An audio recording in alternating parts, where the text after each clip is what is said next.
sharing global journeys and inspiring others to find their own unique expression within. This year has been so exciting, 2011 and the new beginning of 2012, that I wanted to share some of what I've been able to do with media around the world to bring great stories, topics, and inspirations of others to you out there that have been viewing. And I really wanted to thank so many people. I just received an award for the most watched television show on demand for the Olelo television studio, and a couple other things this year. And with that, I brought with me Dr. Sandra Rose Michael. Happy to be here with you. She's a Dame Commander Grace with the Order of the Knights Hospitaller, and I'm never quite sure if I get that right or not. Yeah, the Sovereign Orthodox Order of the Knights Hospitaller of St. John of Jerusalem. And you met Countess Bobrinskoy, the Grand Dame of the Order. And it's the oldest humanitarian organization on the planet that started the world's first hospital. So you got to experience connecting with them. It's been a journey this year, hasn't it? You know, and a lot of people aren't aware of that, and I just want to touch a little bit on that, that the Knights Hospitallers is exactly that. They were some of the first ones to bring hospitals into communities to serve people. And really, that's one reason I asked you here, because it's really been a year of service to so many people. And through this service, that I feel I received not only the New York International Film Festival Award, but my latest award honoring me with the most watched TV shows. And so it has. It's really, really, really been an exciting year. And what I love is that you don't have to wait. If you have a dream, you have something inspiring, follow it, and don't wait till you got enough money, or, you know, there's so many nayers that are going to tell you, well, you need this, you need that. You did it anyway. In spite of everything, you followed your heart, your passion, your calling. And literally, sometimes it'd be a call. Remember, we got a call. They wanted us for the Key program in Manila within days. What was literally the next? We left the very next day. Dropped everything. And what was so fascinating is I was asked to cover that as media, and that's what I mean. It's if you wait. You know, so many times people say, well, I just need to get one more thing in order.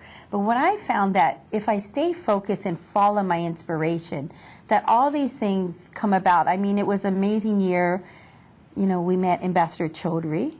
Right, Ambassador Chaudhry, Anwar Chaudhry, an amazing, fantastic man.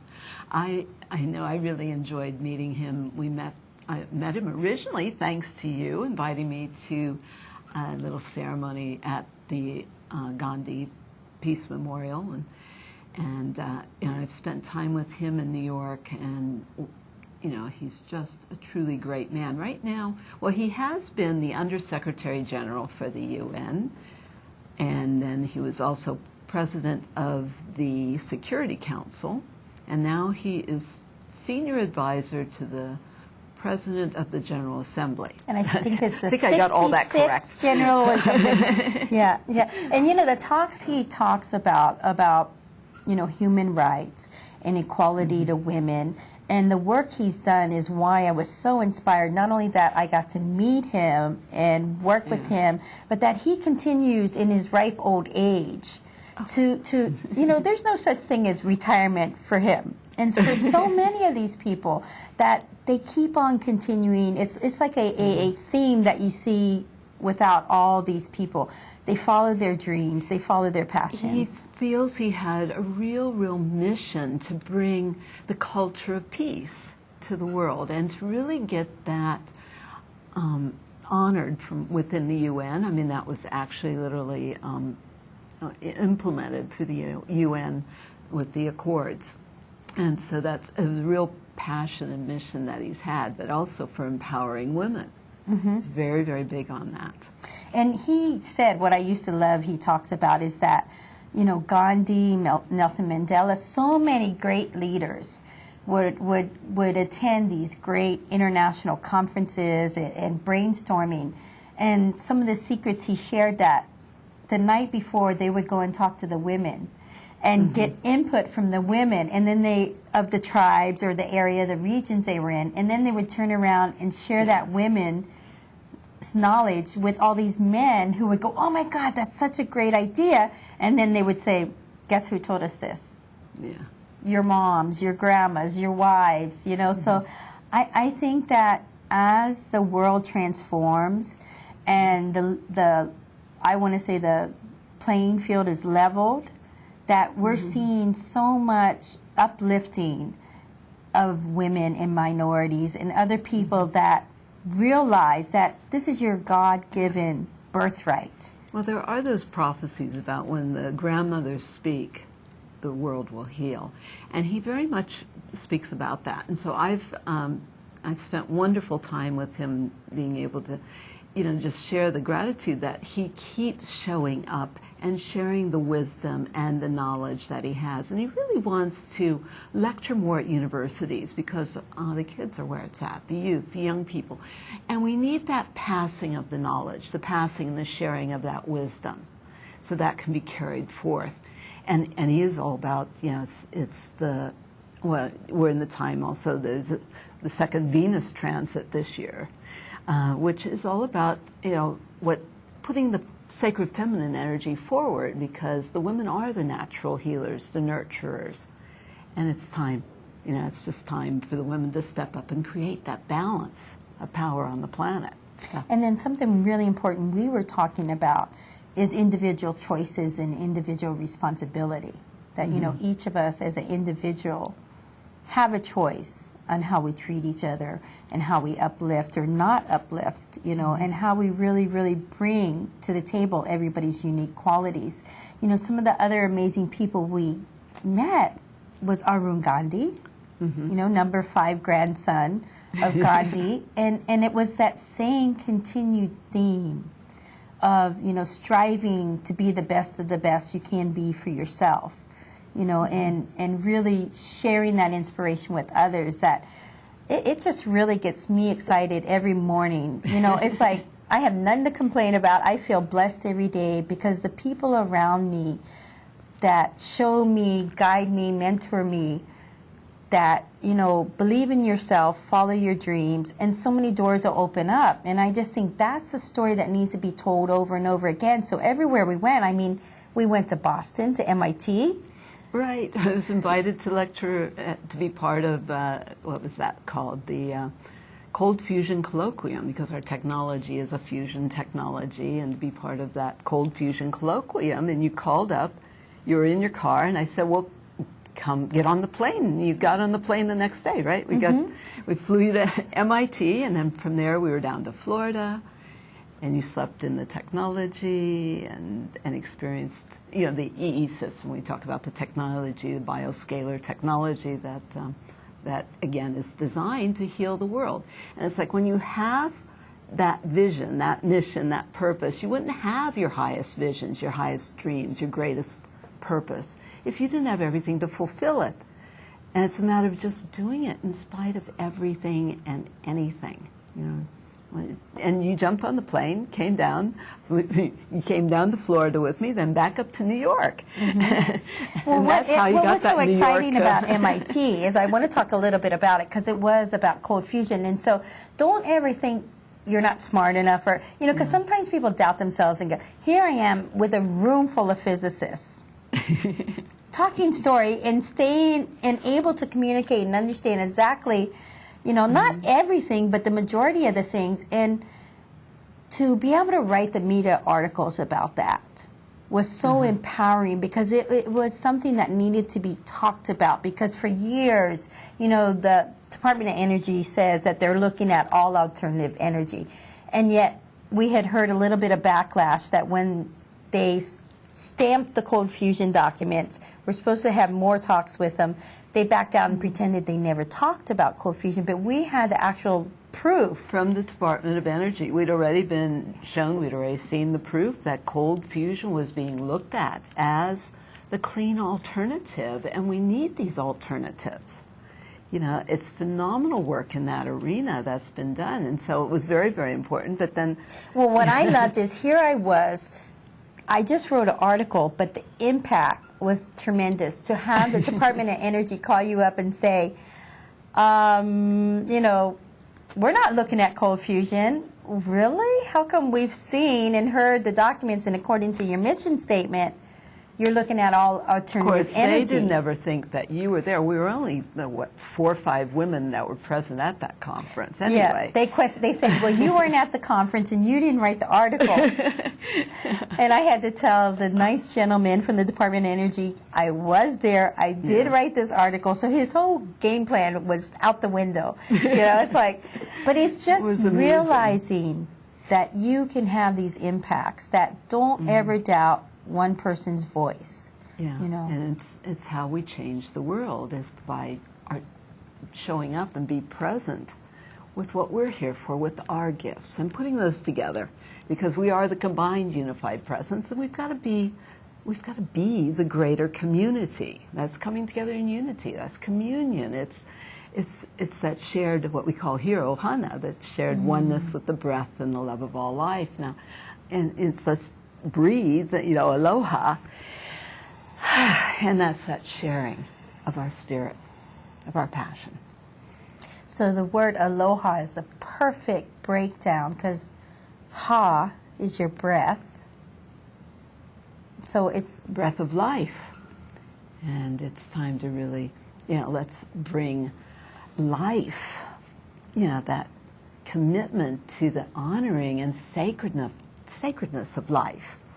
You know, we want to bring that forward for our children, for our grandchildren, so we have a planet worth living on. This is, you know, we're here in Hawaii. It's obviously a paradise planet, you know, and this is aloha, which is the fulfillment of the prophecies. It is aloha that heals the world in the time of the turning, the tipping point, the crisis, but this time of 2012, which is, you know, such a magnificent year. But we did our homework this last year, because, yeah, we invited the physicists, and some of them came from MIT to the lecture that, you know, we presented on the issues on radiation. You know, for the, you know, we that was in New York. That was in New York, actually, New York. right after MIT.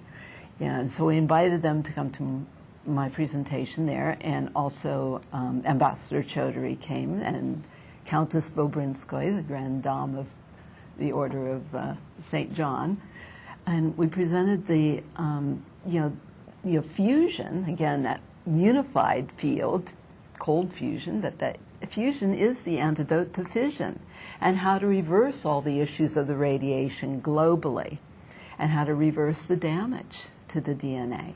And so that we have a planet worth living on for our grandchildren, and for, you know, this is the time of turning. It's just, you know, from, I'll be lecturing soon with the University of Juntendo University in Tokyo, that top genetic research. excuse me. It's how we repair the breaks in the DNA and lengthen the telomeres, and you know, create true longevity medicine, true healing globally. How do we bring healing to the world?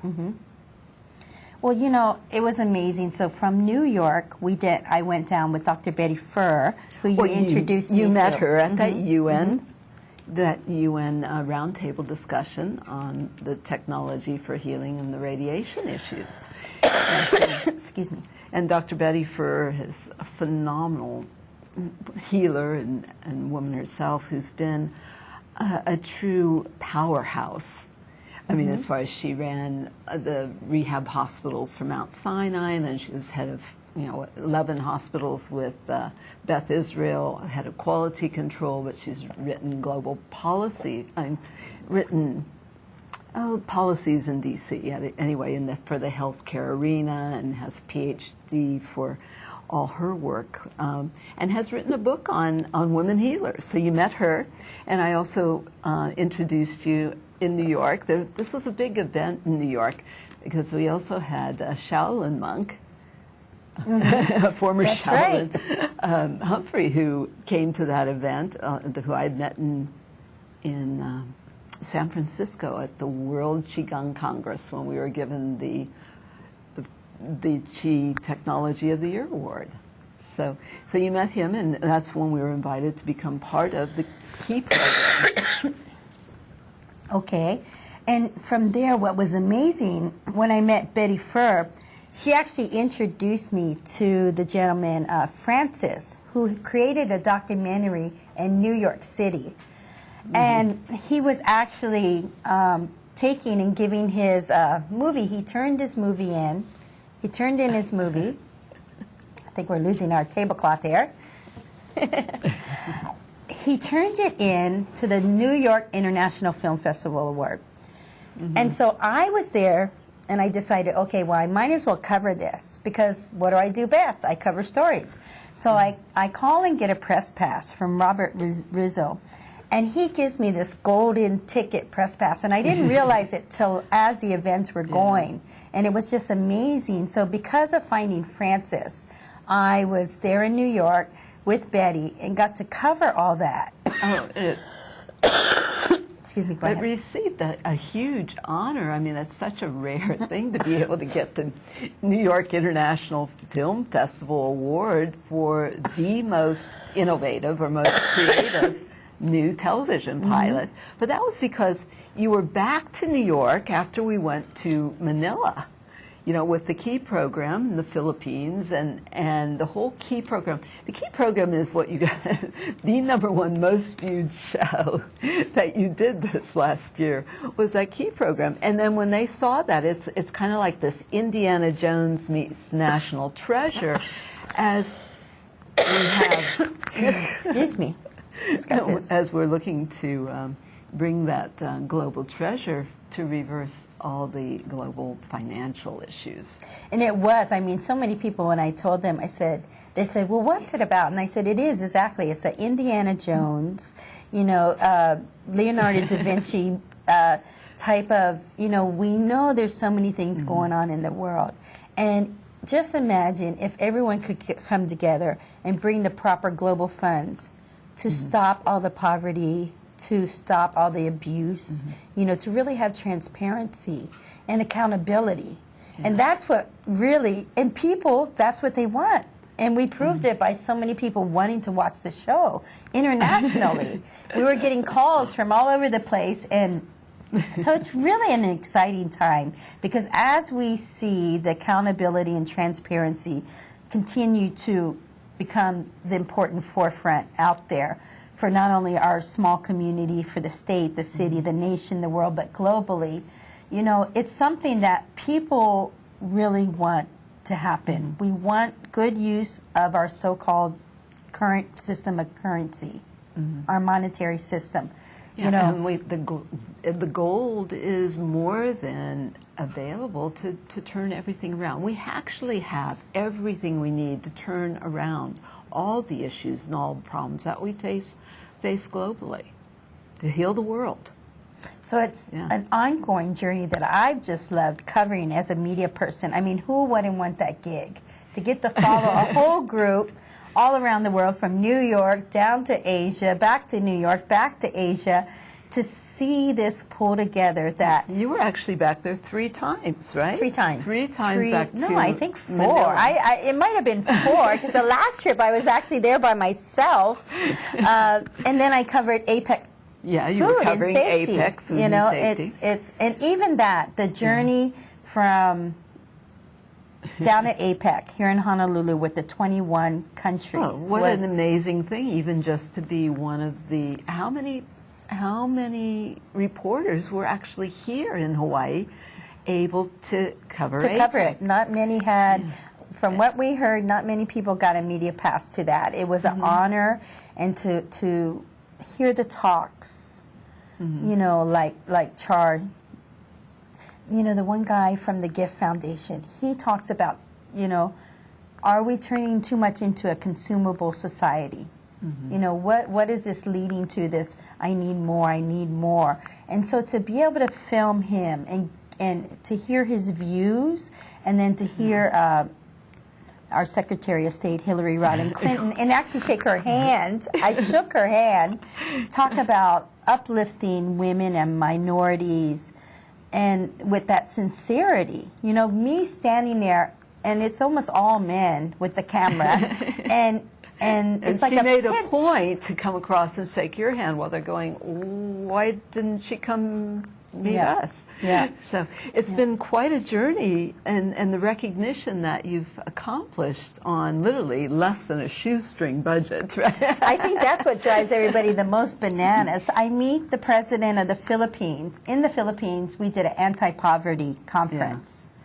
And just one thing after another, and I can't help but share these things with others, because it's like we're living in times where if you have a dream, you should be able to follow that dream. There's no reason why you shouldn't be able to do what it is you love to do. And if you sit down and ask everybody, each person has within them something inspiring that they want to share with the world.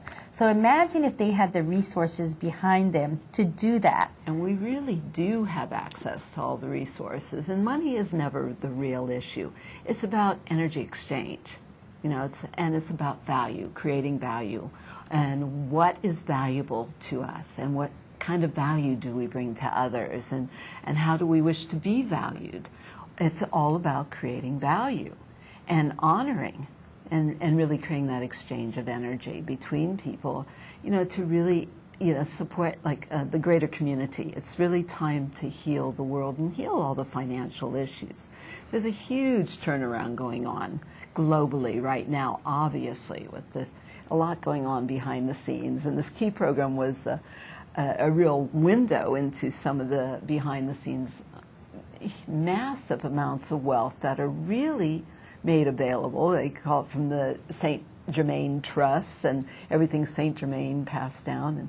And this is an amazing time, and you've got all these players that have to come together. Like we met Imelda Marcos, for example, who we've met before, and that was interesting too. Well, even the fashion shows I got to go to, and then watching the people in Manila Bay really want to work on the concerns that they're having with the water pollution. And getting out there, it was thousands of people cleaning up the area. And I had been tracking it every time I had come into Manila. We watched the piles go from over our head and yards long to nothing on the beach.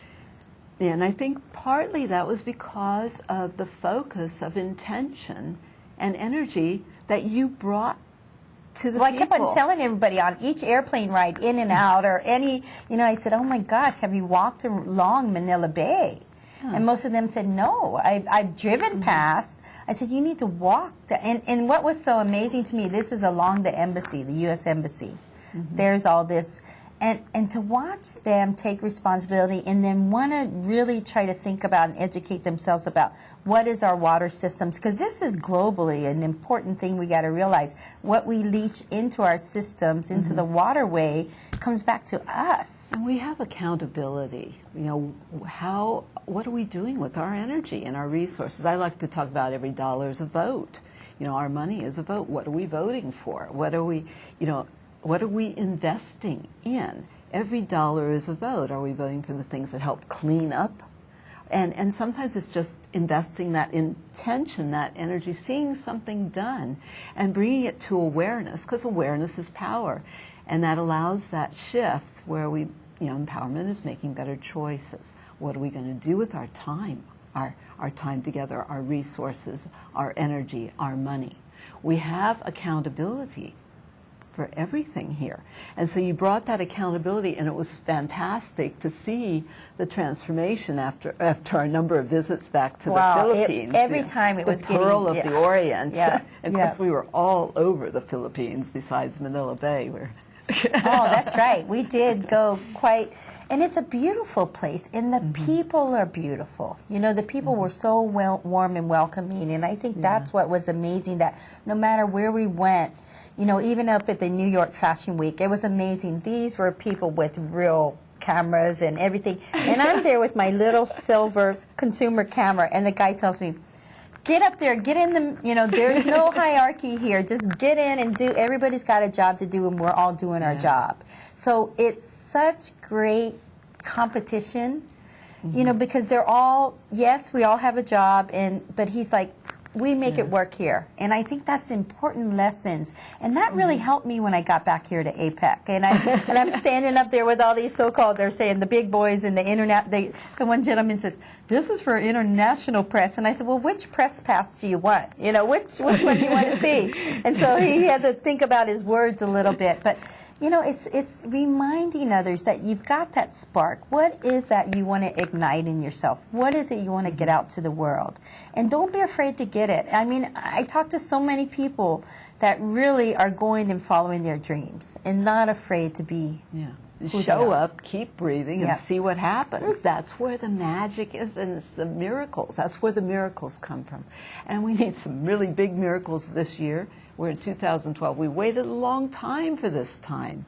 This is an amazing time. We're going to see so much before the end of this year. It's exciting. As exciting as the Key program was last year, with everybody watching it and wanting to follow and that. we're still going to create the movie from that. You know, we're not done with that yet, No, so you got to stay tuned. You got We have many more chapters my on that gosh, one with yeah. global green funding and the UN heritage accounts and really working with this financial. You know, everything's in very deep shift. Shift has hit the fan. Remember Accelerate that evolution. we're in a shift. Don't panic. So you wanna Life keep is going to watching. continue. Keep watching. And I want to thank you for being here today. Yeah, and congratulations. Most viewed shows. It was 15 of the most viewed shows. That's pretty impressive. I was surprised For myself. Hawaii and for the world, you know. So you want to keep doing it. And what a great time. And let's see what more award-winning. Let's see what we can do next. So thank you for being here. Thank you, Tina, for all that you do.